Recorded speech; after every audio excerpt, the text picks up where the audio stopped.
ಸ್ನೇಹಿತರೆ ನಮಸ್ಕಾರ. ಸ್ನೇಹಿತರೆ, ಇವತ್ತು ನಾವು ಮಾತನಾಡೋಕ್ಕೆ ಹೋಗ್ತಾ ಇರುವುದು ಬಹಳ ಗಂಭೀರವಾದ ಆದರೆ ಅಷ್ಟೇ ಕುತೂಹಲ ಹುಟ್ಟಿಸೋ ವಿಷಯದ ಬಗ್ಗೆ.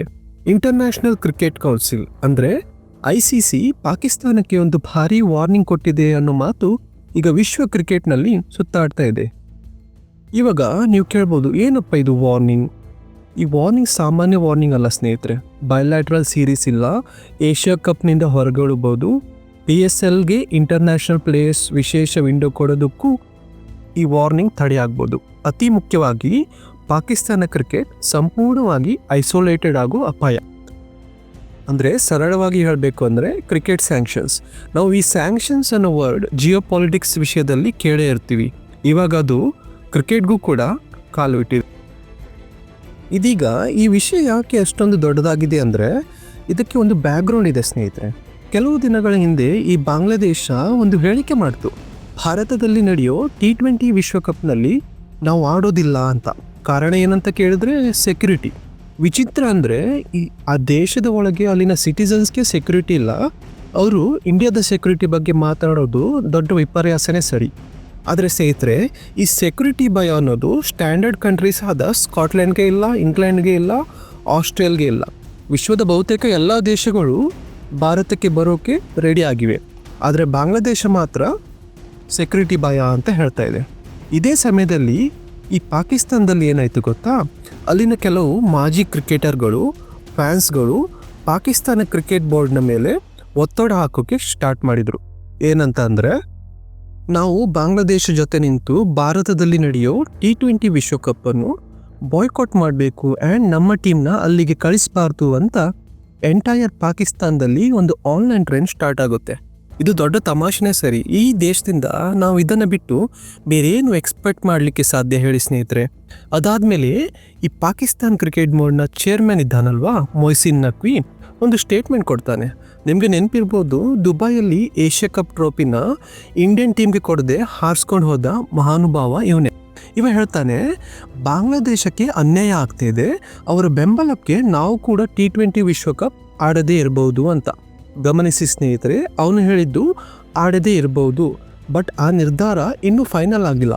ಇಂತಹ ಗಟ್ಟಿ ನಿರ್ಧಾರ ತೆಗೆದುಕೊಳ್ಳೋ ಸ್ಥಿತಿಯಲ್ಲಿ ಕೂಡ ಪಾಕಿಸ್ತಾನ ಕ್ರಿಕೆಟ್ ಬೋರ್ಡ್ ಇಲ್ಲ. ಆದರೆ ICCಗೆ ಇದೊಂದೇ ರೀಸನ್ ಸಾಕಿತ್ತು ಪಾಕಿಸ್ತಾನನ ಬೆಂಡೆತ್ತಲಿಕ್ಕೆ.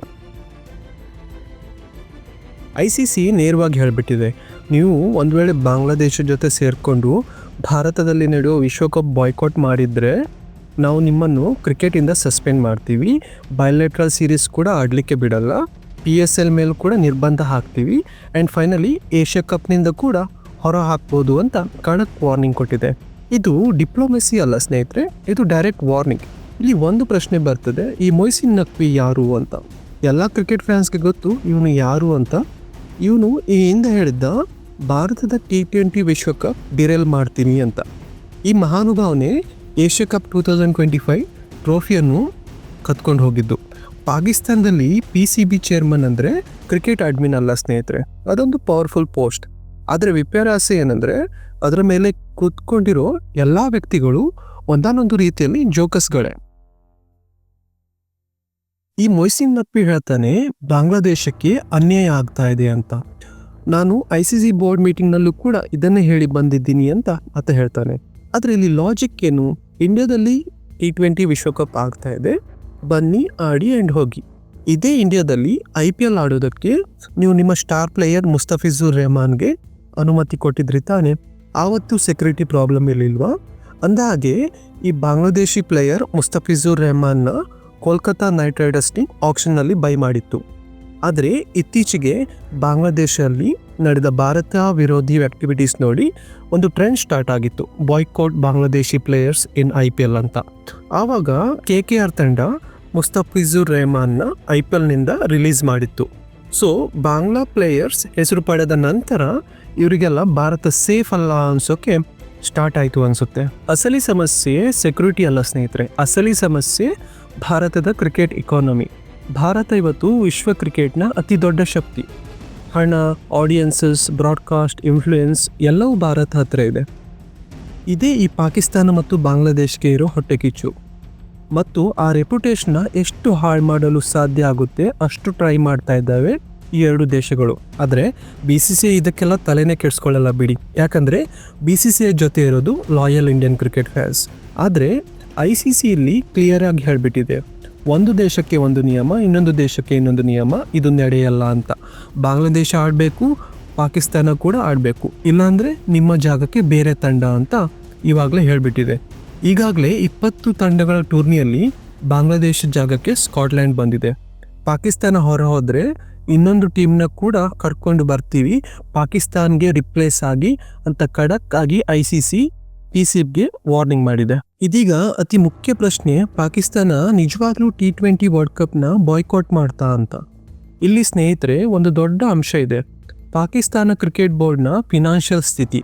ಇತ್ತೀಚೆಗೆ PCB ಮಾಡಿದ್ದ ಕಾಸ್ಟ್ ಕಟ್ಟಿಂಗ್ ನೋಡಿದರೆ ಅದು ಭಾರಿ ಸಂಕಷ್ಟದಲ್ಲಿದೆ ಅನ್ನೋದು ಎಲ್ಲರಿಗೂ ಗೊತ್ತಿರುವ ವಿಷಯ. ಆದರೂ ಆ ದೇಶ ತನ್ನ ಅಹಮ್ಮನ್ನು ಮಾತ್ರ ಬಿಡ್ತಾ ಇಲ್ಲ. Domestic tournament players fees 1 lakh Pakistani ರುಪೀಸಿಂದ ನೇರವಾಗಿ 100 ರೂಪೀಸ್ಗೆ ಬಂದಿದೆ. ಅಂದರೆ ಇಂಡಿಯನ್ ಕರೆನ್ಸಿಯಲ್ಲಿ ಸುಮಾರು 3ರಿಂದ 4 ಸಾವಿರ. ಇದು ಖಂಡಿತ ನಾರ್ಮಲ್ ಸಿಚುವೇಶನ್ ಅಲ್ಲ ಸ್ನೇಹಿತರೆ. ಪಾಕಿಸ್ತಾನ ಸೂಪರ್ ಲೀಗ್ ಕೂಡ ಡೌನ್ವರ್ಡ್ ಗ್ರಾಫಲ್ಲಿದೆ. ಆದರೂ ಈ Pakistan retired players and cricket fans ಅದನ್ನು IPL ಜೊತೆ ಕಂಪೇರ್ ಮಾಡಿ ಖುಷಿ ಪಡ್ತಾರೆ. ESLನಲ್ಲಿ ಫ್ರಾಂಚೈಸ್ಗಳು ಲಾಭ ಮಾಡ್ತಿಲ್ಲ, ವ್ಯಾಲ್ಯೂಯೇಷನ್ ಕೂಡ ಇನ್ಕ್ರೀಸ್ ಆಗ್ತಾ ಇಲ್ಲ. ಹಾಗೆ IPLನಲ್ಲಿ ಅವಕಾಶ ಸಿಗದ 40+ ವಯಸ್ಸಿನ ಆಟಗಾರರನ್ನು ಕರೆಸಿ ಶೋ ಮಾಡುವ ಪರಿಸ್ಥಿತಿ ಪಾಕಿಸ್ತಾನ ಕ್ರಿಕೆಟ್ ಬೋರ್ಡ್ಗೆ ಬಂದಿದೆ. ಇಂತಹ ಪರಿಸ್ಥಿತಿಯಲ್ಲಿ ICC ಸ್ಯಾಂಕ್ಷನ್ಸ್ ಅಂದರೆ ಪಾಕಿಸ್ತಾನ್ಗೆ ಒಂಥರ ಡೆತ್ ನೋಟಿಸ್ ಇದ್ದ ಹಾಗೆ.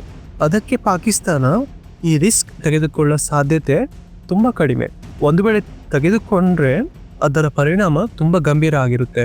ಆದರೆ ಸ್ನೇಹಿತರೆ, ನಾವು ಪ್ರೇಕ್ಷಕರಾಗಿ ಒಂದಿಷ್ಟು ಕುತೂಹಲದಿಂದ ನೋಡ್ತಾ ಇದ್ದೀವಿ. ಒಮ್ಮೆ Pakistan ICC T20 world cup boycott ಮಾಡೋ ಪ್ರಯತ್ನ ಮಾಡಿ ನೋಡಲಿ, ಮತ್ತು ಈ ICC ಸ್ಯಾಂಕ್ಷನ್ಸ್ ಅಂದರೆ ಹೇಗಿರುತ್ತೆ ಅಂತ ಪ್ರಪಂಚ ನೋಡಲಿ ಅಂತ. ಒಂದು ವೇಳೆ ಇದು ಹಾಗೆ ಆದರೆ ಪಾಕಿಸ್ತಾನ ಕ್ರಿಕೆಟ್ ಬೋರ್ಡ್ ಅಂತೂ ದಿವಾಳಿ ಆಗೋದು ಕನ್ಫರ್ಮ್. ಇಷ್ಟು ಲೆವೆಲ್ನ ಕ್ರಿಕೆಟ್ ನಿರ್ಬಂಧ ಇದುವರೆಗೂ ಯಾವ ಕ್ರಿಕೆಟಿಂಗ್ ನೇಷನ್ ಮೇಲೂ ಕೂಡ ಬಂದಿಲ್ಲ. ಮುಂದಿನ ದಿನಗಳಲ್ಲಿ ಭಾರತ ಬಾಂಗ್ಲಾದೇಶ್ ಕ್ರಿಕೆಟ್ ಸಂಬಂಧ, ಬೈಲ್ಯಾಟ್ರಲ್ ಸೀರೀಸ್, IPLನಲ್ಲಿ ಬಾಂಗ್ಲಾದೇಶಿ ಪ್ಲೇಯರ್ಸ್ ಮತ್ತು ಏಷ್ಯಾ ಕಪ್ ಪಾಲಿಟಿಕ್ಸ್ ಇವೆಲ್ಲವೂ ಕೂಡ ದೊಡ್ಡ ಸುದ್ದಿ ಆಗಲಿದೆ ಸ್ನೇಹಿತರೆ. ಮತ್ತು ಇವು ಆದಷ್ಟು ಬೇಗ ಇತ್ಯರ್ಥ ಆಗೋ ಸೂಚನೆ ಅಂತೂ ಕಾಣಿಸ್ತಾ ಇಲ್ಲ. ಈ ಎಲ್ಲ ಡೆವಲಪ್ಮೆಂಟ್ಸ್ಗಳ ಮೇಲೆ ನಾವು ಮುಂದಿನ ದಿನಗಳಲ್ಲಿ ಮಾತನಾಡೋಣ. ಈ ವಿಡಿಯೋ ಇಷ್ಟವಾದಲ್ಲಿ ಲೈಕ್ ಮಾಡಿ, ಹಾಗೆ ನಿಮ್ಮ ಅನಿಸಿಕೆ ಅಭಿಪ್ರಾಯಗಳನ್ನು ಕಮೆಂಟ್ ಮೂಲಕ ತಿಳಿಸಿ. ನೀವು ಇನ್ನೂ ನಮ್ಮ ಚಾನಲ್ ಸಬ್ಸ್ಕ್ರೈಬ್ ಮಾಡಿಲ್ಲ ಅಂದರೆ ಈ ಕೂಡಲೇ ಸಬ್ಸ್ಕ್ರೈಬ್ ಮಾಡಿ. Thank you so much.